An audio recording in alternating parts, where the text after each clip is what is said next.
The stench of stale whiskey and desperation clung to the air in the dusty saloon, thick as the cigar smoke hazing the midday sun that dared to pierce the grimy windows. Amos, his face a roadmap of broken veins and self-pity, dragged his daughter Ilara by the arm towards the bar. Her feet stumbled on the rough-hewn floorboards, her faded calico dress a testament to years of neglect. A murmur rippled through the gathered men, a mix of pity, disgust, and a cowardly refusal to meet her pleading eyes.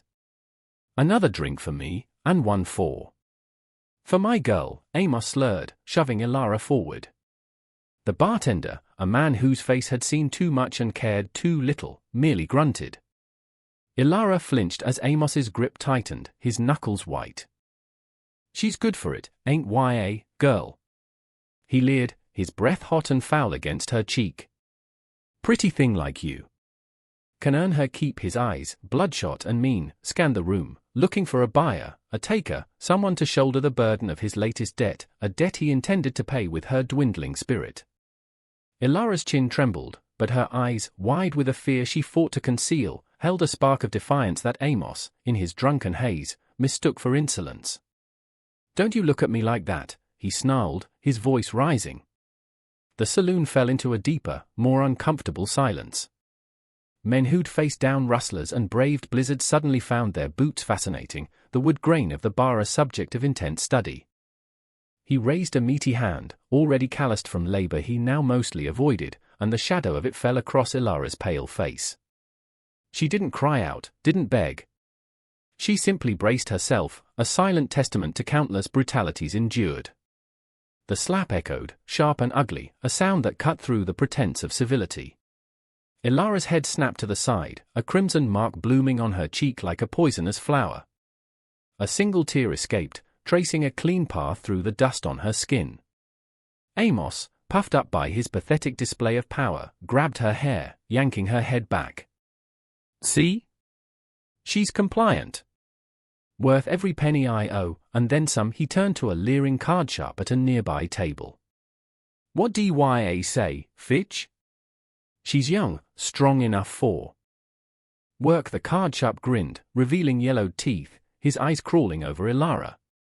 The air grew colder, heavier.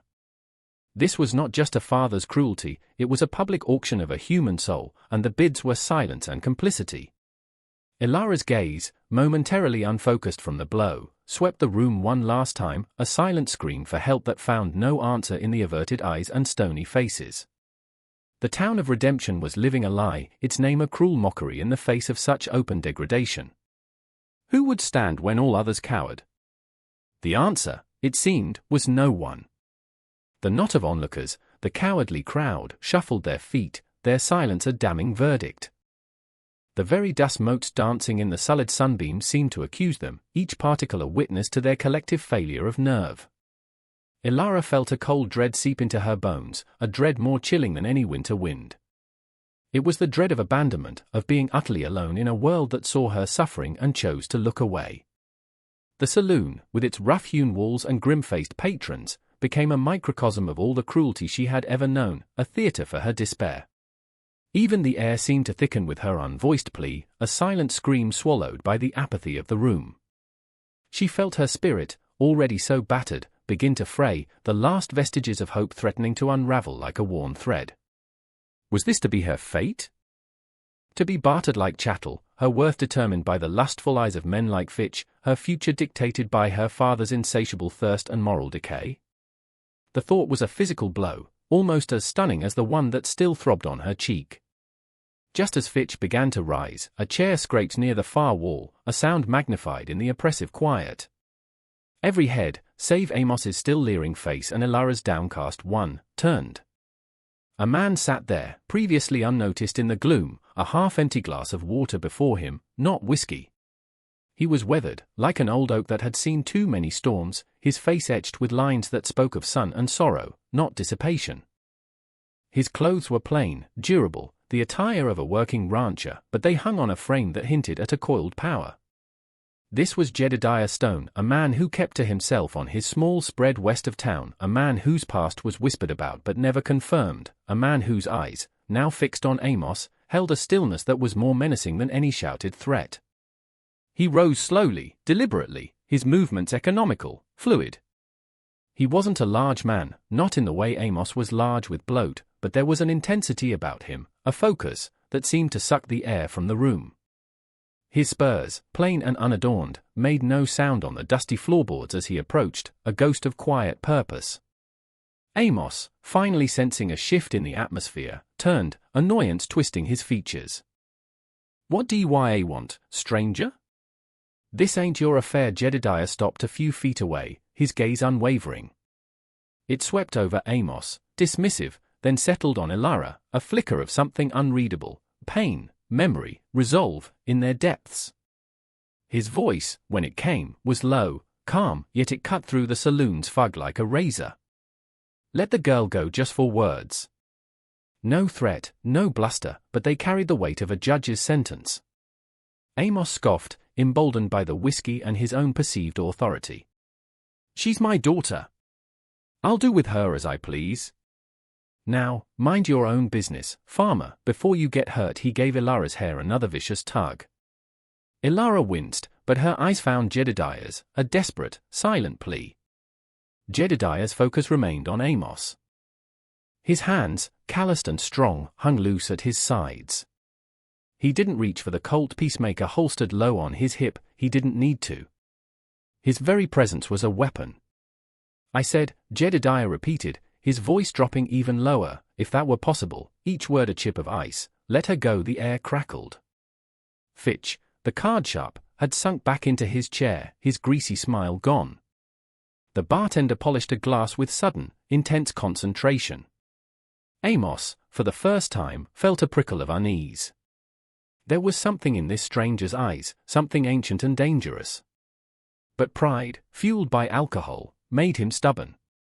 "Or what?" he sneered, trying to regain his swagger. Jedediah didn't answer with words. His hand moved, not fast, but with an undeniable certainty, closing around Amos's wrist, the one still tangled in Elara's hair. Amos cried out, a surprised yelp of pain, as fingers like steel bands clamped down. The bones in his wrist ground together. His grip on Elara's hair loosened, then fell away. Jedediah's eyes, cold as a winter sky, bored into Amos. "You will not touch her again." He released Amos's wrist as if it were something unclean. Amos stumbled back, cradling his throbbing hand, his face a mask of shock and fury, rapidly giving way to fear. Jedediah turned to Elara. His expression softened fractionally. "Are you all right, miss?" Elara could only nod, her hand rising to her bruised cheek, her eyes wide, luminous, fixed on this quiet man who had done what no one else dared. Jedediah reached into his vest, pulling out a worn leather pouch.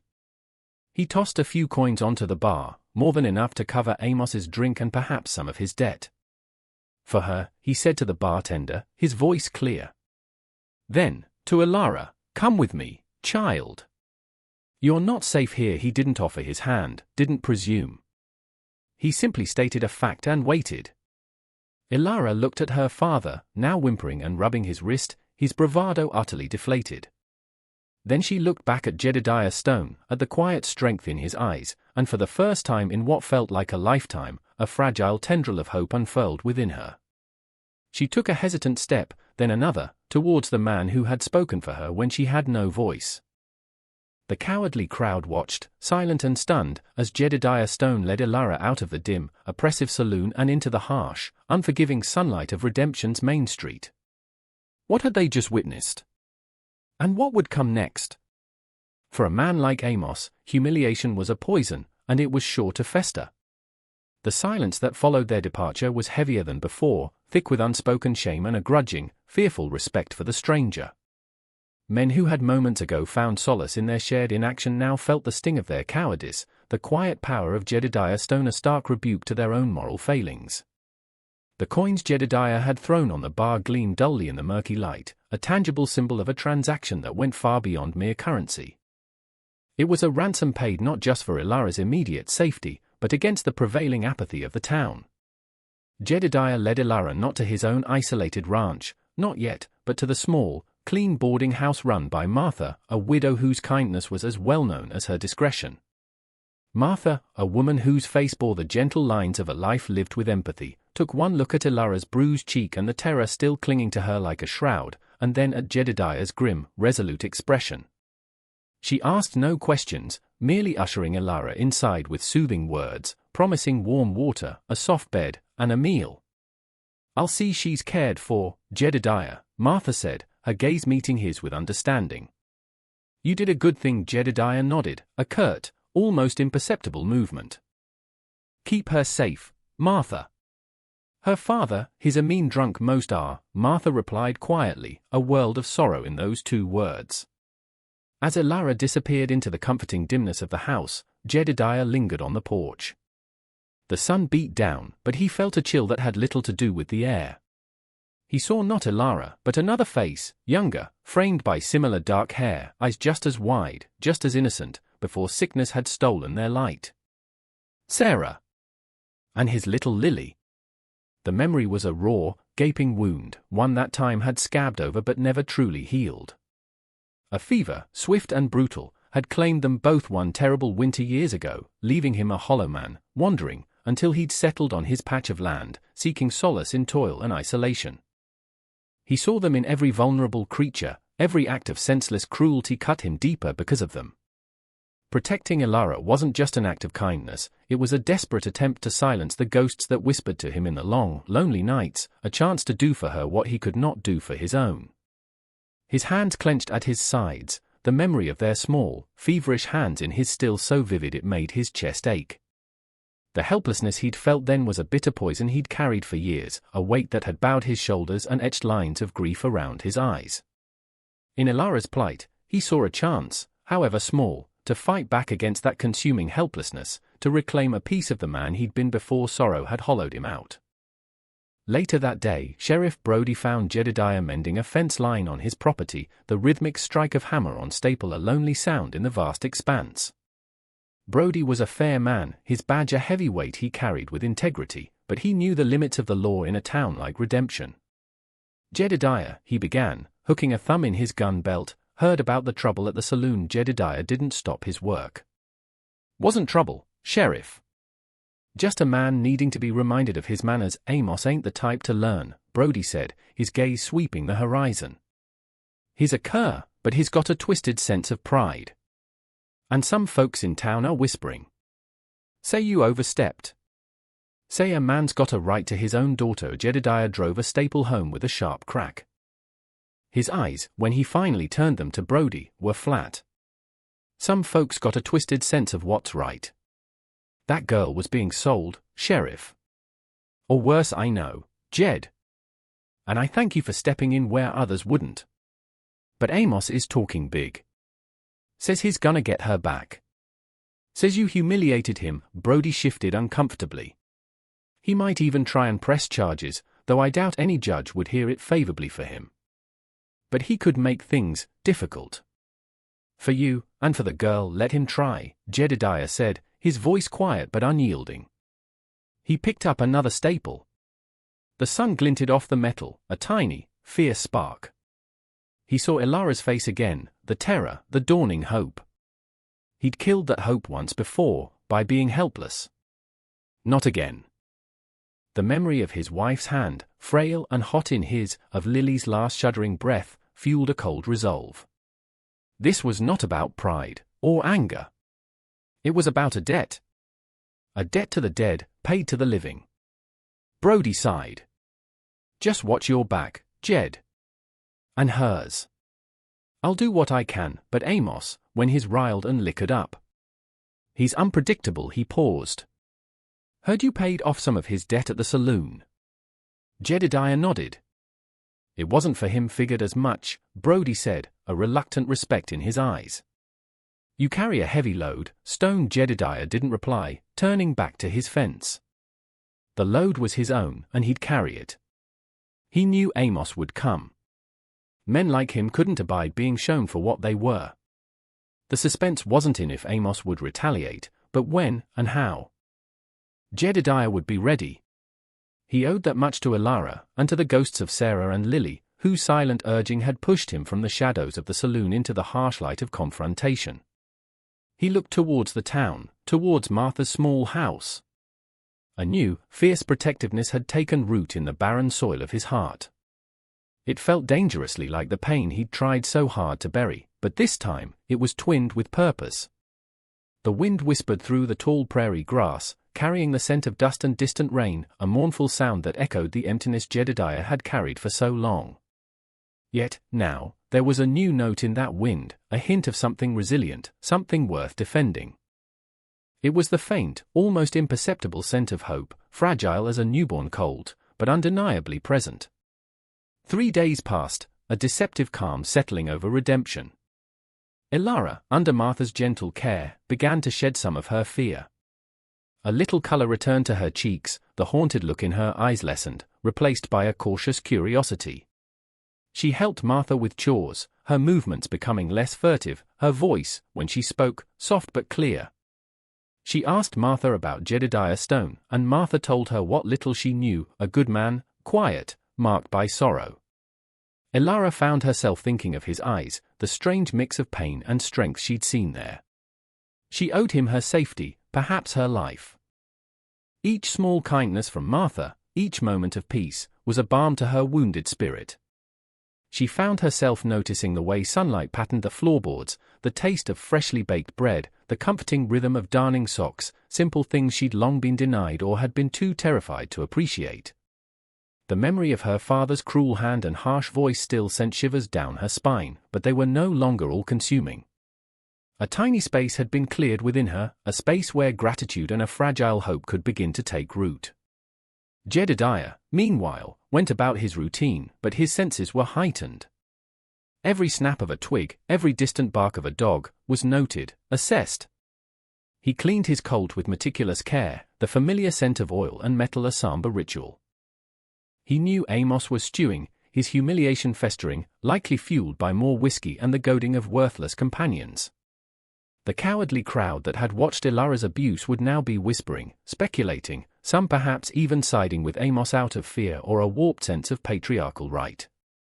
He felt the weight of their judgment, the unspoken accusations, but it mattered little to him. His focus was singular, Elara's safety. The image of her bruised face, her terror-filled eyes, was seared into his mind, a constant reminder of what was at stake. On the 4th evening, as dusk bled purple and orange across the vast prairie sky, they came. Amos, his face flushed and contorted with rage, was at their head. He'd managed to rally 3 other men, shadows clinging to his drunken bravado, Fitch, the leering card-sharp, and 2 local drifters whose loyalty could be bought with a bottle. They didn't go to Jedediah's ranch, they were too cowardly for a direct confrontation on his terms. They went to Martha's, figuring the woman and the girl would be easier prey. Jedediah, however, had anticipated this. He wasn't at his ranch. He'd been keeping a quiet watch over Martha's place from the livery stable across the street, knowing Amos's type would target the vulnerable. He saw them approach, their intentions as clear as the malice on Amos's face. Martha and Elara were inside, the warm glow of a lamp spilling from the window. Amos hammered on the door. "Elara! You come out here, girl! You belong to me!" His voice was a raw bellow. Martha opened the door a crack, her small frame brave but clearly frightened. "Amos, you leave her be. She's under my protection, your protection." Amos laughed, a harsh, ugly sound. He shoved the door open, sending Martha stumbling back. "She's my blood. Mine to do with as I please." Elara appeared behind Martha, pale but resolute. "I'm not going with you," Father. Her voice, though trembling, held a new firmness. This defiance, this shred of courage she'd found, enraged Amos further. He lunged for her. "You ungrateful whelp!" Before he could lay a hand on her, Jedediah's voice cut through the twilight, cold and sharp as newly broken ice. Amos, all for men, froze. Jedediah stepped out from the shadows of the livery, the setting sun glinting off the worn walnut grips of his colt, now held loosely in his hand, pointed at the ground but ready. His eyes, however, were aimed directly at Amos. "I told you not to touch her again," Amos whirled, his face a mask of drunken fury. "Stone! This ain't your concern. Stay out of it. She is my concern, Jedediah stated, his voice devoid of emotion, yet carrying an undeniable finality. He took a slow step forward, then another. The street, moments before filled with Amos's bluster, fell silent save for the chirping of crickets and the heavy breathing of the men. Fitch and the drifters shifted uneasily, their eyes darting between Amos's rage and Jedediah's lethal calm. They hadn't bargained on Stone being here, armed and ready. There's 4 of us, Stone. Amos blustered, trying to sound confident, though a tremor ran through his voice. You can't take us all. Jedediah's lips thinned. Don't miscount. There's only one of you fool enough to die tonight. His gaze was a physical weight, pressing down on Amos. The quiet rancher was gone, replaced by the feared cowboy of whispers and rumor, a man who had clearly walked through hell and carried its chill in his soul. Last chance, Amos. Walk away. Leave the girl in peace. Amos, caught between his alcohol-fueled rage and a rapidly dawning terror, made his fatal mistake. He saw Ilara, her defiance a mirror to his own failings. He saw Jedediah, the man who had shamed him. He let out a roar of pure, animalistic fury and lunged, not for Ilara, but for Jedediah, a broken bottle suddenly appearing in his hand, its jagged edges aimed at Jedediah's face. The movement was a blur. Jedediah didn't seem to aim, didn't seem to rush. The Colt bucked once in his hand. The shot was deafening in the sudden stillness. Amos stopped dead, his eyes wide with shocked surprise, the bottle falling from his nerveless fingers to shatter on the dusty street. He looked down at the dark stain blooming on his shirt, then his gaze lifted to Jedediah, uncomprehending. He crumpled to the ground, a harsh sigh escaping his lips. Fitch and the 2 drifters stared, frozen in horror. Jedediah's Colt, smoking faintly, now covered them. Drop your guns, he said, his voice still quiet, but now edged with granite. Or join him. Their weapons clattered to the dirt. Sheriff Brody, alerted by the shot, arrived moments later, his face grim. He took in the scene, Amos still on the ground, the other 3 with their hands raised, Ilara and Martha safe in the doorway, Jedediah standing like a sentinel, his Colt still steady. Jedediah, Brody said, his voice heavy. Self-defense, Sheriff, Jedediah stated, his eyes never leaving the other men. They came for the girl. He attacked me with a broken bottle. Several townsfolk, drawn by the commotion, had gathered at a safe distance, the cowardly crowd now witnesses. Some of them had seen Amos's lunge. They nodded in silent agreement. The raw, ugly truth of the moment had finally pierced their fear. Brody looked at Amos, then at the shattered bottle. He sighed. Looks that way. He gestured to the 3 remaining culprits. You 3, you're coming with me. As Brody led the subdued men away, Jedediah finally lowered his Colt. The tension drained from him, leaving him weary. He looked at Ilara, who was staring at him, not with fear but with a profound, awestruck gratitude. The feared cowboy had acted, not out of malice, but from a deep, protective instinct that had been buried for too long. The violence was over, but the echoes would remain, a somber testament to a line crossed and a life defended. The air itself seemed to hold its breath, the scent of gunpowder sharp and acrid, a stark contrast to the sweet scent of Martha's evening primroses blooming nearby. The death of Amos cast a somber pall over redemption, but it was a pall mixed with a dawning sense of justice. An inquest, expedited by Sheriff Brody and bolstered by the testimonies of Martha and several reluctant but honest townsfolk who had witnessed Amos's final, fatal aggression, officially cleared Jedediah Stone of any wrongdoing. It was ruled self-defense, a truth plain for all to see. Amos was buried in the barren patch of ground reserved for paupers and troublemakers, mourned by none, his legacy one of bitterness and squandered chances.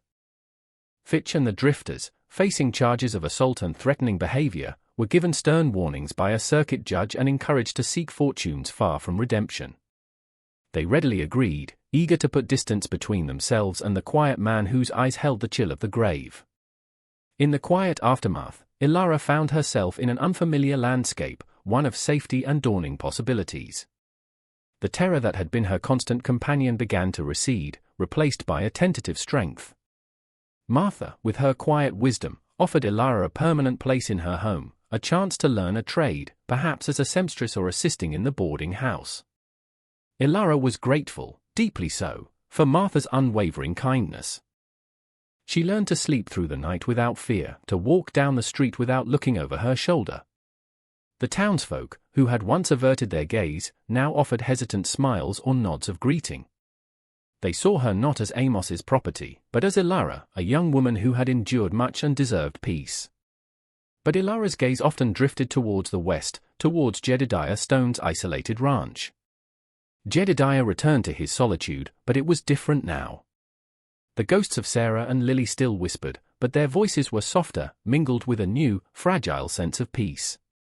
He had not replaced them, could never replace them, but in protecting Ilara, he had honored their memory in a way that years of silent grief never could. He had stared into the abyss of his past and, instead of falling, had pulled another from its edge. The act of violence, though necessary, had stirred the dormant embers of his own pain, but it had also cauterized a wound.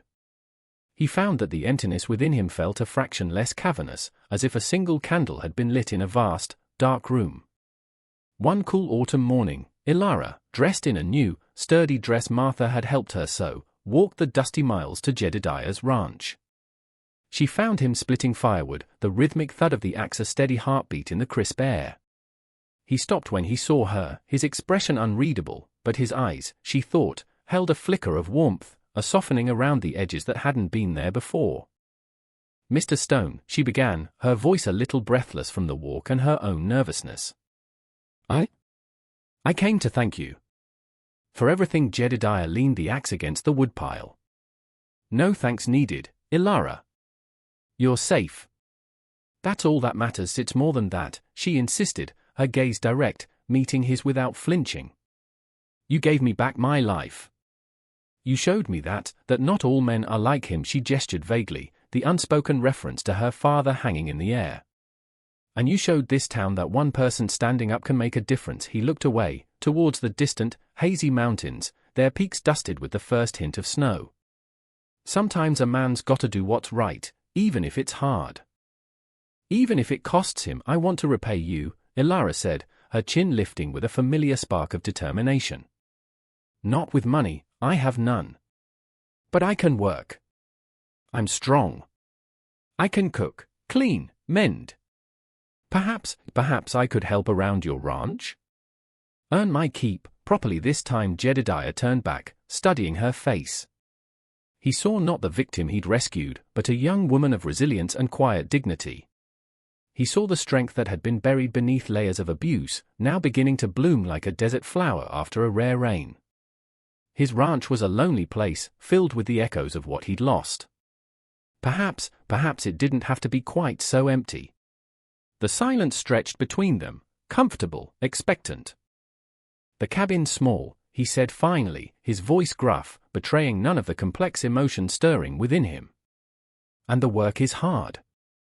Winters are harsh out here." "I'm not afraid of hard work, Mr. Stone," Ilara said, a small, genuine smile touching her lips for the first time in his presence. "And I'm not afraid anymore, not really. Thanks to you." He considered her for a long moment, the silence broken only by the sigh of the wind through the pines and the distant caw of a hawk circling overhead. He thought of the long winters, the quiet evenings that stretched into eternity. He thought of the future, a path he had long assumed he would walk utterly alone, haunted by the specters of his past. "There's an old room," he said finally, nodding towards the small, sturdy cabin he called home. "Belonged to, well, it needs airing out. But it could be made comfortable." Ilara's smile widened, radiating a light that seemed to warm the cool autumn air, a light that reached into the shadowed corners of Jedediah's own weary heart. It wasn't a romantic attachment, not for him, not now, perhaps not ever again. He was old enough to be her father, and his heart was too scarred, too guarded for such things. But it was companionship, a shared purpose, a quiet understanding that could perhaps blossom into a familial bond. He was offering her a sanctuary, a place to heal and grow, and she, in her own way, was offering him a reason to look forward, not just back at the graves of his past. The town of redemption slowly began to live up to its name, not through grand pronouncements or sudden conversions, but through small shifts in courage, through individuals remembering the quiet rancher who had dared to stand against the tide of indifference and brutality. Jedediah Stone, the stoic protector, had found a measure of his own redemption not in the final, violent act that ended Amos's tyranny, but in the quiet offer of a home, in the acceptance of a future he hadn't dared to imagine. As Alara stepped towards the cabin, ready to begin her new life, a life she would choose for herself, Jedediah watched her, the lines of sorrow on his weathered face softened by a reluctant, almost imperceptible hope. The ghosts were still there, as they always would be, but now, they walked beside him, not behind him, their whispers finally gentle, like the rustling of leaves in a kind autumn wind. If you witnessed such injustice, would you have the courage to act like Jedediah Stone? Tell me your thoughts in the comments below. And don't forget to like this video and subscribe for more tales of courage and redemption from the Old West.